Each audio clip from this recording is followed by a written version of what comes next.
What's going on, everybody? My name is Strongarm Zed, and today we are going to be talking about Donald Trump. But more importantly, we are going to be discussing the psychology of why Donald Trump is succeeding. Now, I am not a political psychologist by any standards, but I certainly know a thing or two about the area of psychology, so I can give my own hypotheses as to what is going on here. Now, I know I made a video a couple weeks ago poking fun at Donald Trump, but what is actually happening is actually much more interesting, considering everybody thinks he's an outsider, when really he's not. But I'll get into that more in detail in a moment, so let's jump on into this game. Oh yeah, we are playing the Political Machine 2016 while we are talking about this. This is a neat little game I found on Steam, and I played around with it a little bit. It's kind of a strategy, kind of like a board game-esque type thing. So we're going to jump in. So obviously we have to make his opponent Hillary Clinton, because that is probably who it's going to be. So let's get in here. Clinton versus Trump. Alright. So the way that this game is played is you basically have to play the United States and go to different states and try to win over the population by appeasing to whatever issues that they are looking to be pandered to, basically. So if you look down at the bottom here, like, we're starting in New York because that's where Trump is from, and it says addressing climate change, securing the borders, and support for Israel. Those are things that are important for New York State.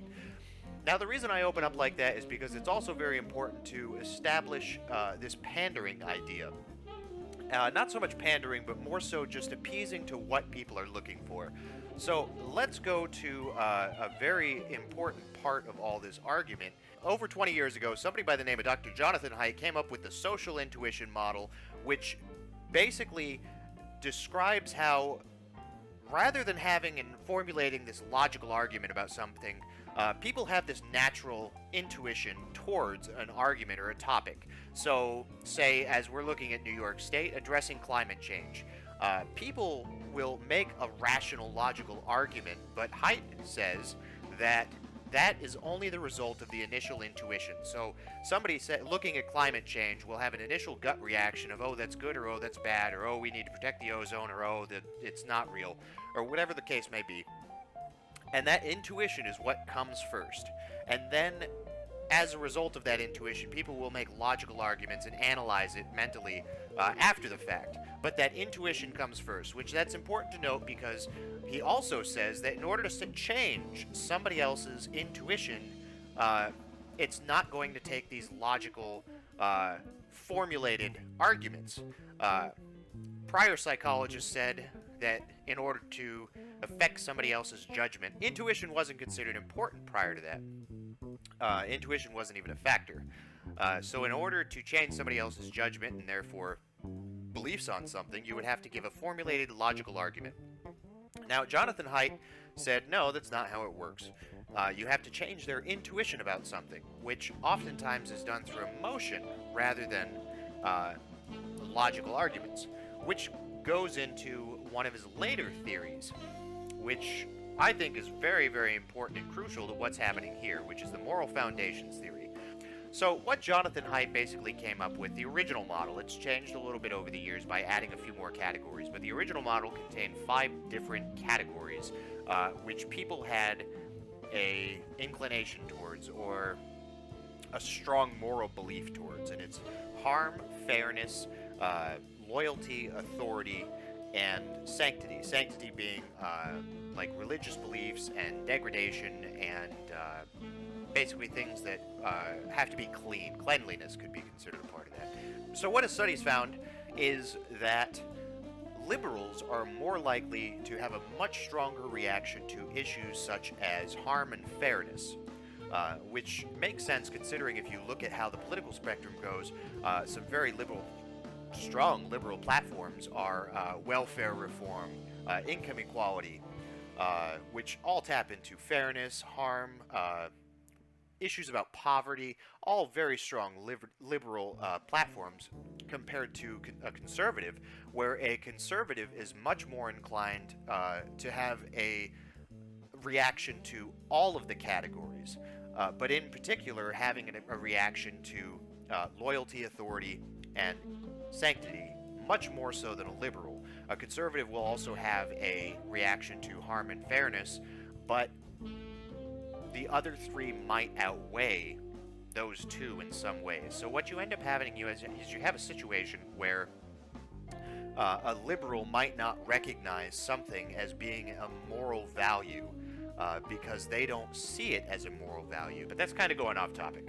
What's more important in this argument, or this discussion rather, is where this leads and how it ties back to Mr. Donald Trump.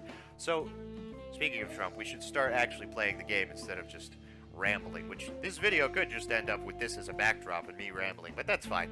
So the way that this ends up acting out when it comes to Trump is Trump is not an outsider. And a lot of people consider him an outsider because he has never held a political position, but that does not mean that he's never ran for politics. Donald Trump was a huge player. In fact, he was a presidential candidate in the year 2000 for the Reform Party.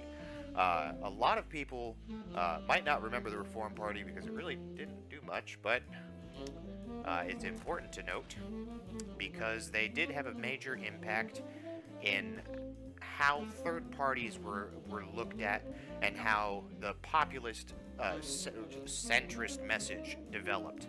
Ross Perot ended up being the Reform Party candidate, and he garnered a good chunk of the vote, but Trump was a key figure in that presidential election. So what you end up having now is somebody that has been silently, somewhat on the back burner, building up their campaign over the last 20 years. He's gotten himself involved in the news. He's going on talk shows pretty much daily on certain channels where he's put his name out there. He had a huge, as Trump would say, name recognition through his TV show, which only bolstered up his political, or rather not political, but his name awareness.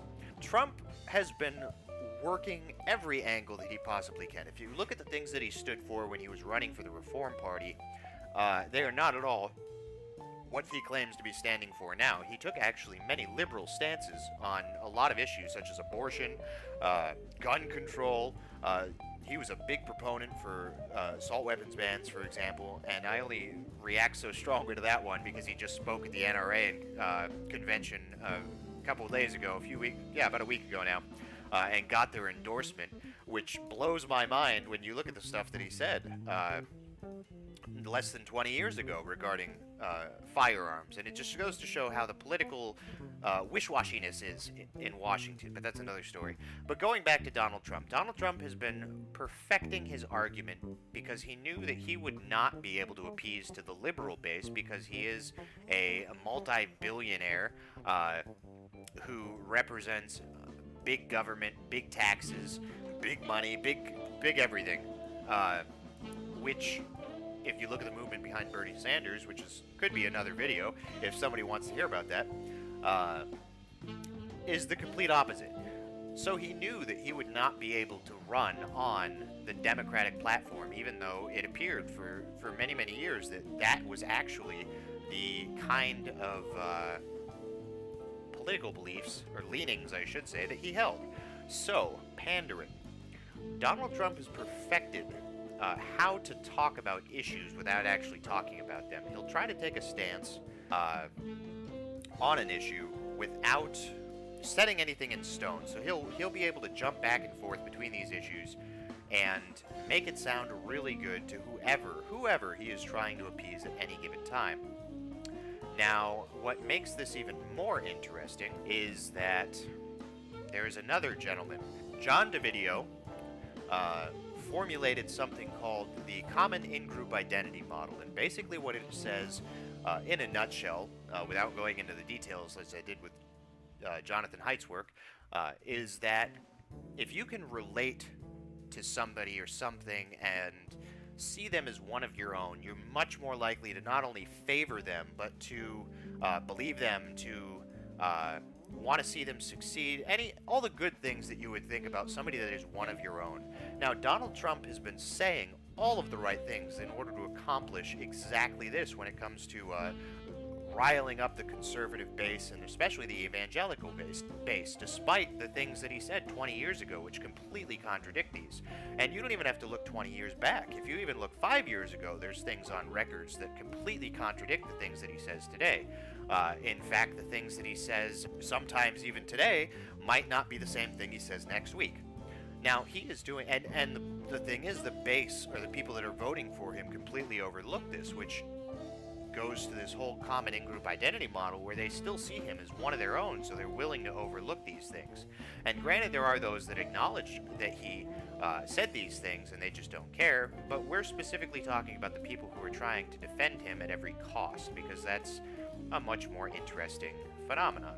There are people that are saying that he's changed, that he's this, that he's that, but he is doing an amazing job at winning. Not even, well, he's doing a good job at winning too, but he's doing an amazing job at pulling the wool over everybody's eyes. What's to come if he is elected president, I cannot say. He's held every position in the book.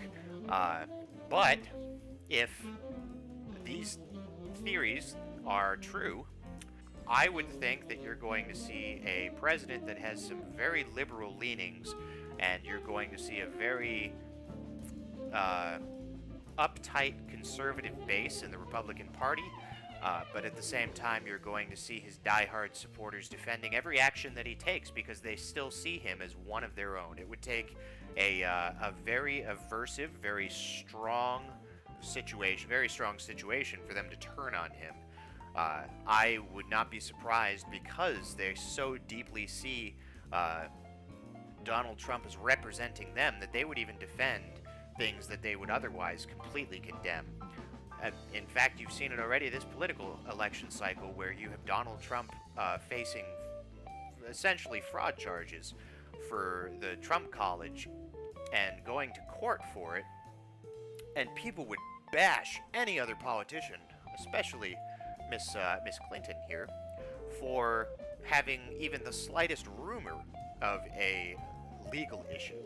So, yes, kind of a long-winded explanation without actually giving much substance, because I could lecture on this probably for hours, considering that just the topic of moral foundations theory alone is so complex and so detailed when you actually get into it and actually start to look at the nuances of it. So I'll leave it at that. If anybody's interested in seeing more about, or hearing more about this, I will certainly oblige and give a little bit more insight. I could go into details more about the psychology behind what's going on. I'm trying to put it in basic terms without using too many fancy slogans and theory names, but there's only so much you can say. So if anybody's interested more in the psychology of Donald Trump, please let me know. But for the time being, thank you guys so much for watching, and take it easy.